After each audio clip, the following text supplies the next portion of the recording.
Today's our review class for test 1, which is Friday. Covers classes 1 through class 10. So that's all of the review stuff, chapters 1 through 4 and 5 was all review. It'll cover all of chapter 6 and the beginning of chapter 7. 7.1, which was U substitution, 7.2, which was integration by parts, and 7.3, which was using the table of integrals. So class 11 in your packet has some information about the test. It's going to have 2 focuses: integration techniques, like just here's an integral, can you evaluate it? And there'll be some definite and some indefinite integrals. So for integration techniques, you're going to need to apply formulas. I'll provide any of the crazy formulas from the back of your book. You don't need to write those down. And you cannot bring that paper with you to the test because it has formulas that will let you figure out how to do some of the by parts and U substitution that I want you to do. So that's why you can't bring it. But if you need a formula from there, I will provide it. And then, so you have to be able to use formulas, substitution, and integration by parts. So generally, if you have a when you use U substitution, it's when you have some inner function sitting in the integral, when you have a composition in there. You often use by parts if it looks like a product, or if it involves the ln or a inverse trig function. By parts is the way to go. And you should also be competent in using a table of integrals. So probably be at least one of those. So 40 to 50% of the test will just be directly find this integral problems. And then the other problems of the test may also involve finding an integral. Okay, but the other part of the test is going to be the meaning of integrals. So interpreting an integral as the integral of a rate of change is total change. Interpret graphically as in the area under a curve.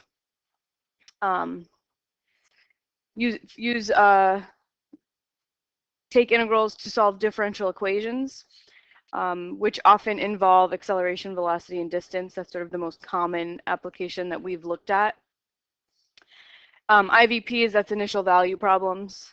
It goes with part of solving differential equations when I give you an initial height or initial velocity. And then the first and second fundamental theorems. Fundamental theorem part 1 you use all the time when you're evaluating definite integrals.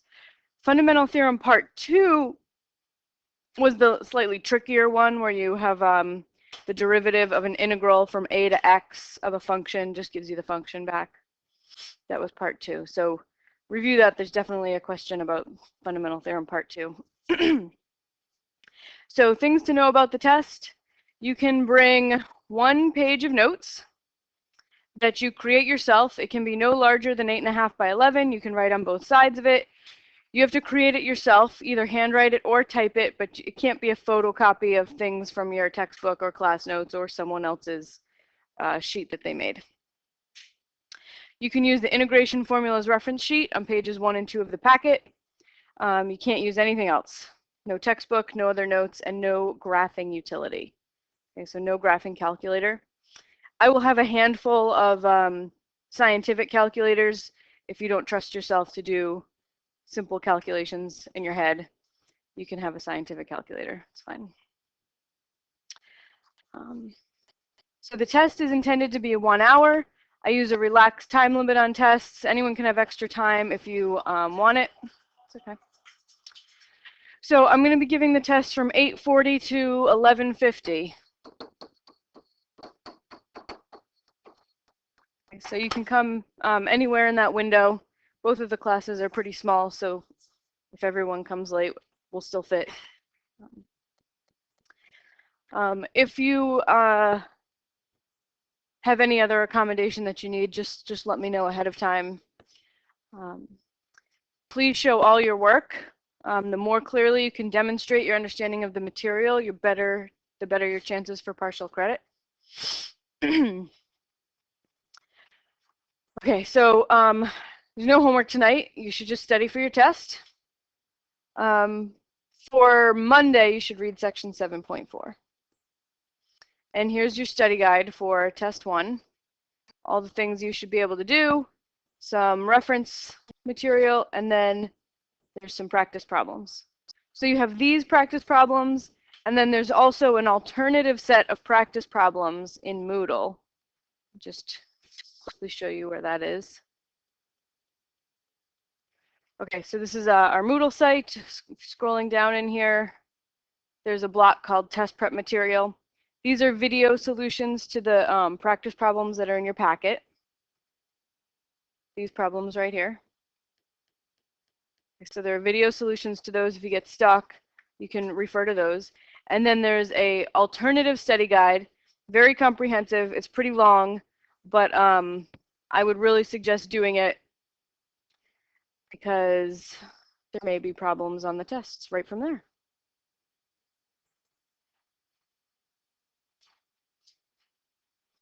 So it's just there's an abbreviated for this test you should be able to. And then there's lots of practice problems, lots and lots of integrals. Although I did tell you that you don't have to do 6K, 6P, or 12C. You're not responsible for those because they're tricky. So 6K, yeah, that's pretty complicated. 6P, also that's a similar kind of problem. And 12C is calculating a definite integral by a limit of Riemann sums, which we never did in class. Calculation-wise, we talked about that that's what the definite integral is, the limit of the Riemann sums as you let the number of rectangles go to infinity. So this is something that would make a good bonus question, a question like this, where I ask you to actually calculate the definite integral using a limit. So if you want to, if you feel completely prepared for the test and you want to look into how to do that, it could be a bonus. That and another possible bonus is asking you to prove a formula from the table of integrals. Let's pull that up.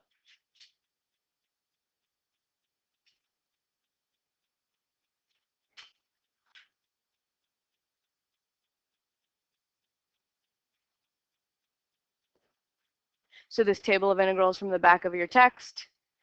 Some of these are easily provable by using a U substitution or an integration by parts. So I could pick one of these and ask you to prove it.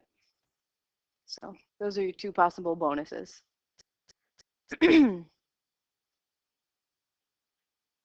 And this extra study guide has solutions with all the work written. So it doesn't have a video, but you can read the solutions.